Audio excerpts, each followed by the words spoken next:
नमस्कार। संगीत प्रश्नोत्तरी भाग 47 में आपका हार्दिक स्वागत है, अभिनंदन है।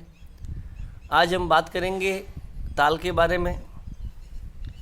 ताल शब्द की उत्पत्ति के विषय में कई मत प्रचलित है। संगीतावर्ण नामक एक संस्कृत ग्रंथ है, उसके अनुसार तांडव पुरुष नृत्य से ता शब्द की उत्पत्ति तथा लास्य स्त्री नृत्य से ल शब्द की उत्पत्ति के संयोग से ताल शब्द बना है।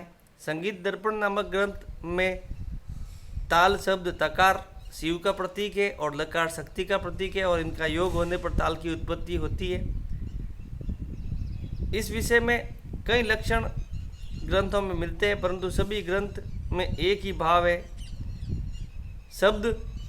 सभी ग्रंथों में एक ही भाव है।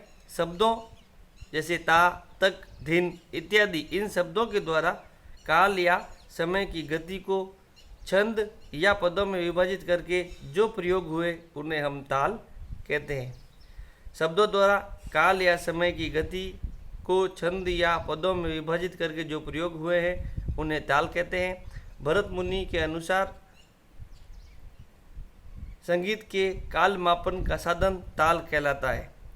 जिस प्रकार भाषा में व्याकरण की आवश्यकता होती है, ठीक उसी प्रकार संगीत का मुख्य पहलू ताल है। संगीत रत्नाकर के अनुसार ताल वह है जिसमें नृत्य वाद्य गीत प्रतिष्ठित रहते हैं। प्रतिष्ठा का अर्थ है व्यवस्थित करना, स्थिरता प्रदान करना। भारतीय संगीत में ताल परंपरा प्राचीन काल से ही चली आ रही है। ताल लय को दर्शाने की एक क्रिया है। यह ताल के बहुत सारे भेद हैं कि ताल कितने प्रकार की होती है। ताल बहुत सारी होती है, लेकिन मोटे मोटे तौर पर ये ताल 3 प्रकार की होती है। बिना ताल के संगीत अधूरा है। ताल के बिना केवल स्वरों का आनंद हृदय में उल्लास या सृजन करने में असमर्थ रहता है। ताल विहीन संगीत ही यदि मानव सुनता रहे तो हृदय में उदासीनता आने लगती है। दूसरी या जैसे ही ताल शब्द स्वरों का समन्वय हो जाता है, हृदय में उल्लास आ जाता है। संगीत में छंद तथा ताल ही वास्तव में स्वरों की गति प्रदान करती है। ताल संगीत के एक निश्चित नियम या समय के बंधन में बांधना है। ताल ही संगीत में विभिन्न सौंदर्यपूर्ण चलन शैलियाँ विकसित करता है, संगीत को अनुशासित करता है, श्रोताओं को आत्मविभोर करता है।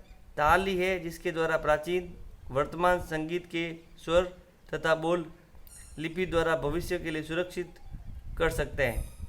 ये तालें 3 प्रकार की होती है। एक है समपदी तालें, दूसरी है विषमपदी तालें, तीसरी है मिश्रपदी तालें। समपदी तालें वह कहलाती है जिसके प्रत्येक विभाग में समान मात्राएं होती है। ऐसी ताल जिसके प्रत्येक विभाग में समान मात्राएं होती है उन्हें समपदी ताल कहते हैं। विषमपदी तालें जिसके 2 विभागों में समान मात्राएं होती है, 2 विभाग में समान मात्रा, फिर 2 विभाग में समान मात्रा, तो वह विषमपदी तालें कहलाती है। तीसरा वह ताल जिसके प्रत्येक विभाग में अलग अलग मात्राएं होती है। एक विभाग में 2 होगी, तीसरे में 3 होगी, चौथे में 4 होगी, 5वें में 5 होगी। तो ऐसे विभाग में जो तालें मात्राओं की संख्या होगी वह मिश्रपदी तालें कहलाएगी। आज के लिए हम इतना ही जानेंगे। ये समपदी तालें का उदाहरण दिया है कैरवा, 3 ताल, चौताल, 1 ताल इत्यादि। विषमपदी तालें जपताल, झुमरा, दीपचंदी और मिश्रपदी तालें धमार।